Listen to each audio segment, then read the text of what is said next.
नमस्कार दोस्तों, study point 99.9 में आप सभी का स्वागत है। दोस्तों आइए आज हम लोग यशस्वी सीरियल टीयर फर्स्ट 20 अप्रैल 2022 को फर्स्ट शिफ्ट में पूछे गए सवालों को देखते हैं। दोस्तों यह पार्ट नंबर 2 है। पार्ट नंबर 1 पहले ही अपलोड कर दिया गया था। तो दोस्तों आइए पार्ट नंबर 2 के क्वेश्चन नंबर 1 को देखते हैं। दिया गया है, एक बेईमान किराने वाला 10% के लाभ पर चावल बेचता है और इस तरह के बांटों का उपयोग करता है जो बाजार के भार से 20% कम है, तो उसके द्वारा अर्जित कुल लाभ प्रतिशत बताना है। तो दोस्तों मान लेते हैं कि कोई बेईमान दुकानदार चावल को 100% किसी वस्तु को बेचता है, तो वह क्या करता है दोस्तों, 10% का लाभ पर बेचता है। तो 100 में 10% का लाभ होगा, कितना हो जाएगा दोस्तों, 110% हो जाएगा। और आगे क्या कह रहा है कि और इस तरह के बांटों का उपयोग करता है जो बाजार के भार से 20% कम है। तो दोस्तों बाजार का भार हम कितना माने हैं, 100% माने हैं। बाजार का भार दोस्तों हम 100% माने हैं। तो 100 से 20% कम का प्रयोग करता है, तो 20% कम करेगा तो कितना करेगा दोस्तों, 80% करेगा। दोस्तों 110 हमारा क्या हो जाएगा, विक्रय हो जाएगा, और 80% क्या हो जाएगा दोस्तों, यह क्रय हो जाएगा। तो हमसे पूछा लाभ प्रतिशत, तो लाभ प्रतिशत क्या होता है दोस्तों, विक्रय मूल्य माइनस क्रय मूल्य गुणे 100 / क्रय मूल्य। तो लाभ प्रतिशत क्या हो जाएगा, लाभ प्रतिशत बराबर विक्रय मूल्य कितना है दोस्तों, 110 माइनस क्रय मूल्य कितना है दोस्तों, 80 बटे क्रय मूल्य बटे 80 कर देंगे। प्रतिशत में करने के लिए क्या करेंगे दोस्तों, 100 से गुणा कर देंगे। दोस्तों अब क्या करेंगे, इसे हम हल कर लेंगे। 110 में से 80 को घटाएंगे, कितना बचेगा दोस्तों, 30 गुणे 100 बटे क्या होगा, 80। दोस्तों 20 × 5 = 100, 20 × 4 = 80। आगे देखते हैं कि 2 दूनी 4 और 2 15 × 30, तो 15 × 5 = 75 बटे 2%। दोस्तों इसे हम भाग देंगे तो 75 बटे 2 यानी कि 37.5% का वह क्या कर रहा है दोस्तों, लाभ कमा रहा है, जो कि ऑप्शन नंबर हमारा बी चला जाएगा। आइए दोस्तों अगले सवालों को देखते हैं और उसे हल करते हैं। दिया गया एक कक्षा में 20 लड़के और 40 लड़कियां हैं। यदि लड़कों का औसत आयु 12 वर्ष है और लड़कियों की औसत आयु 10 वर्ष है, तो पूरी कक्षा की औसत आयु बताइए। औसत बराबर क्या होता है दोस्तों, औसत बराबर होता है, हम लोग जानते हैं कि औसत बराबर कुल योग बटे कुल पदों की संख्या, कुल पदों का योग बटे पदों की संख्या होता है। औसत का सूत्र यही होता है दोस्तों। हमें दिया है कि एक कक्षा में 20 लड़के और 40 लड़कियां हैं। तो दोस्तों मान लीजिए लड़कों को N1 है, N1 कितना है दोस्तों, 20 हैं, और लड़कियां कितना है दोस्तों, N2 मान लेते हैं, N2 कितनी है, 40 हैं। और उसी तरह से N1 यानी कि 20 लड़कों का औसत आयु कितना है दोस्तों, 12 वर्ष। तो मान लीजिए A1 लड़कों को माने हैं दोस्तों, इनकी औसत आयु है 12 वर्ष। और दोस्तों A2 मान लेते हैं, लड़कियों की औसत आयु कितनी है, 10 वर्ष है। तो दोस्तों हमें क्या कर रहे हैं, कुल संख्याओं का योग बटे कुल पदों की संख्या। तो हम क्या कर सकते हैं, औसत बराबर हम लिख सकते हैं N1 A1 plus N2 A2 पूरे के बटे N1 प्लस N2 यानी कि पदों की संख्या N1 प्लस N2। अब दोस्तों हम क्या करेंगे, इसमें उसको रख देंगे। तो N1 हमारा कितना आ गया, N1 20 है, गुणे A1 कितना है दोस्तों, A1 12 है, प्लस N2 कितना है, 40 है, गुणे A2 कितना है, 10 है, पूरे के बटे N1 प्लस N2। N1 कितना है दोस्तों, N1 हमारा 20 है, और N1 20 है, और N2 कितना है, N2 40 है। दोस्तों क्या करते हैं, इसे हम हल कर लेते हैं। तो 12 दूनी 24, 240 प्लस 4 दाम 40, 400 पूरे के बटे 40 20 60 कितना हो गया दोस्तों? 4 2 6, 640 बटे 60 हो गया। जीरो से जीरो कैंसिल हो गया। आगे काटेंगे दोस्तों, 2 तिहाई 6 और ये 32, 32 बटे 3 हो गया। 32 बटे 3 वर्ष दोस्तों, इसे दशमलव में लेना है तो हम क्या कर देंगे, 32 को 3 से भाग देते हैं तो 3 दहाई में 30। कितना बचा दोस्तों? 2 बचा, 2 पॉइंट लग गया, जीरो उतरा। 3 छक्के 18, 2 बचा, 3 छक्के 18 यानी कि 10.66 वर्ष आया। तो इसे हम क्या लिख सकते हैं, 10.66 वर्ष। तो दोस्तों पूरी कक्षा की औसत आयु कितना हो गया? 10.66, जो कि ऑप्शन नंबर बी चला जाएगा। आइए दोस्तों अगले सवालों को देखते हैं और उसे हल करते हैं। दिया गया है क्वेश्चन में, एक संख्या को 5 से गुणा करने के बजाय गलती से 5 से विभाजित कर दिया जाता है। इस गलती के कारण परिणाम में प्रतिशत परिवर्तन ज्ञात कीजिए। दोस्तों मान लीजिए कोई संख्या है, मानव संख्या x है। माना हुआ संख्या क्या है दोस्तों? माना हुआ संख्या x है। उसमें क्या करना था दोस्तों? 5 से गुणा करना था। तो सही संख्या क्या करना था? सही संख्या करना था हमें दोस्तों 5 से गुणा। तो 5 से x में गुणा करेंगे तो दोस्तों कितना हो जाएगा? 5x। लेकिन क्या किया गया कि वो उस संख्या को 5 से विभाजित कर दिया गया। विभाजित का अर्थ होता है दोस्तों भाग। तो गलत संख्या क्या लिख दिया गया? गलत संख्या लिख दिया गया कि 5 से गुणा करना था तो 5 से भाग दे दिया गया, यानी कि x बटे 5 कर दिया गया। तो हमसे पूछ रहा इस गलती के कारण परिणाम में प्रतिशत परिवर्तन क्या है? तो प्रतिशत परिवर्तन क्या होगा दोस्तों? प्रतिशत परिवर्तन होगा हमारा। प्रतिशत परिवर्तन सही संख्या क्या थी दोस्तों? 5x ऋण। सही संख्या ऋण। गलत संख्या क्या थी दोस्तों? x बटे 5 बटे क्या होगा दोस्तों? सही संख्या क्या है? 5x है। अब दोस्तों हम क्या करेंगे, इसे प्रतिशत में बताना है तो 100 से क्या कर देंगे? गुणा कर देंगे। अब इसे क्या करेंगे दोस्तों? हम हल कर लेंगे।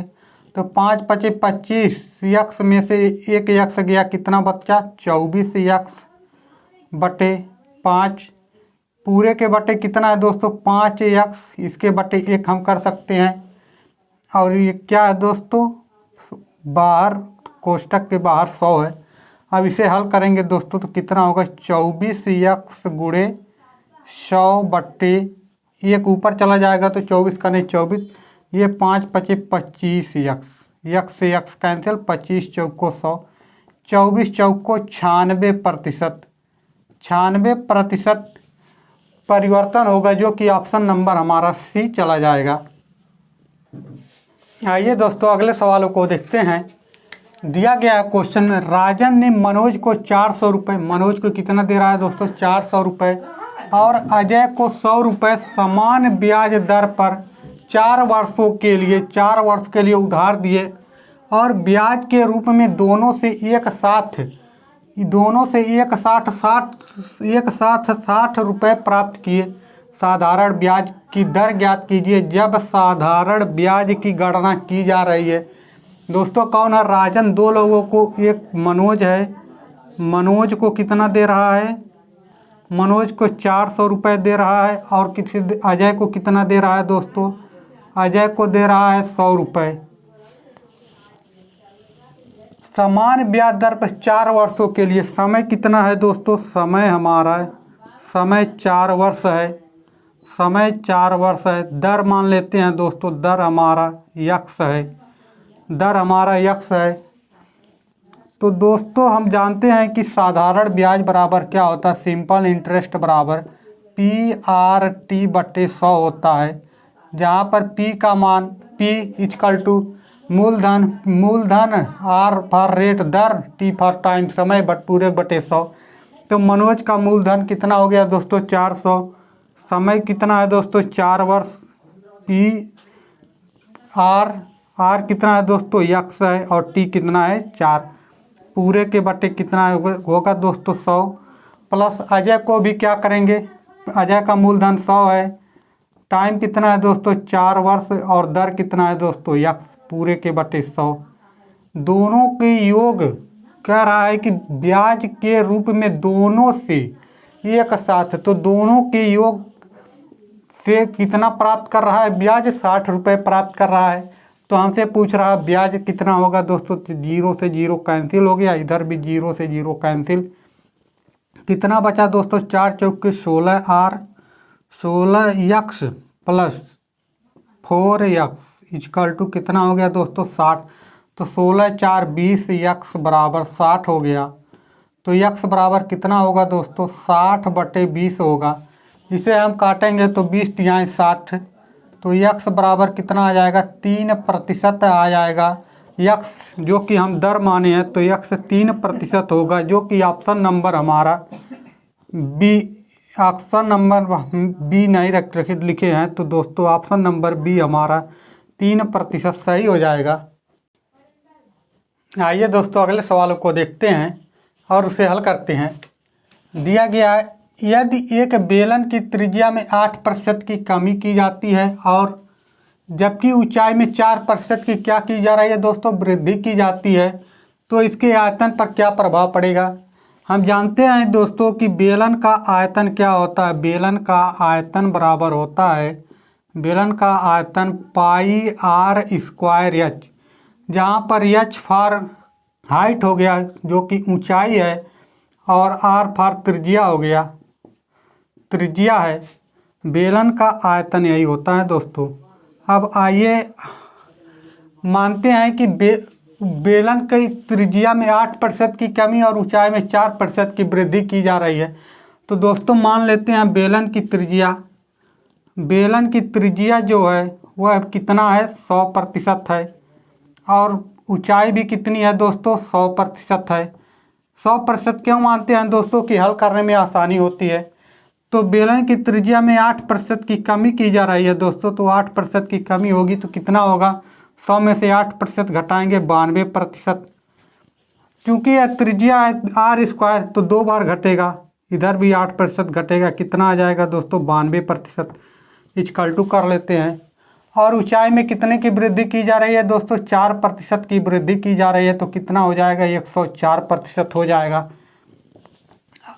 अब दोस्तों हम क्या करते हैं, यहाँ पर देख रहे हैं कि 92% है 92%।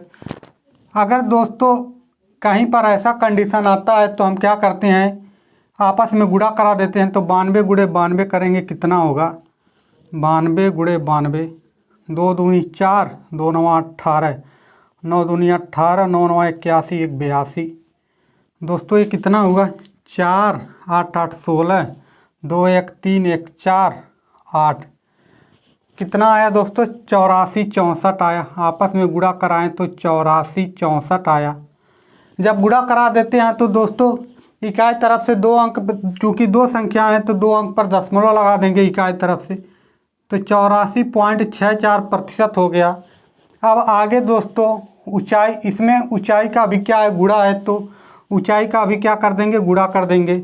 तो 84.64 गुणे कितना है दोस्तों 104 है। इसे हम क्या करेंगे दोस्तों गुणा करेंगे। चलिए गुणा करते हैं। 4 चौके 16, 4 छक 24, 1 25, 4 चौके 16, 2 18, 4 8 32, 1 33, इधर 0 0 0 0।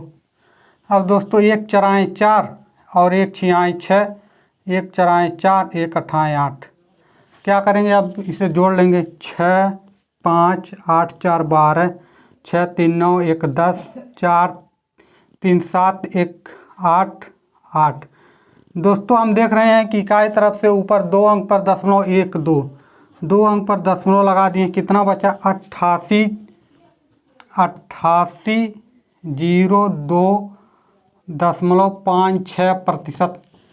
तो दोस्तों हम देख रहे हैं कि ये दोनों का गुणा कराएं, इसका दशमलव नहीं लगाएं तो एक दशमलव इसका और 1 दशमलव इसका, तो 2 अंक पर दशमलव और बढ़ जाएगा, तो दशमलव यहाँ से हटकर यहाँ आ जाएगा 88.0256%। और कितना हम माने थे दोस्तों, 100% माने थे। तो 100% माने थे तो 100% में से क्या करेंगे, इसे घटा देंगे। 100% में से घटाएंगे कितना होगा दोस्तों, आइए घटाते हैं। कितना दिया है 88.0256% की घटाएंगे। 100 से कम आएगा दोस्तों तो कमी होगी, और 100 से अधिक आएगा तो वृद्धि होगा। चलिए घटाते हैं। 10 में से 6 गया 4, 9 में से 5 गया 4, 9 में से 2 गया 7, यहाँ पर 9 में से 8 गया 1, 9 में से 8 गया 1, यानी कि 11.9744% की क्या हो रहा है, कमी हो रहा है, जो कि ऑप्शन नंबर हमारा डी चला जाएगा।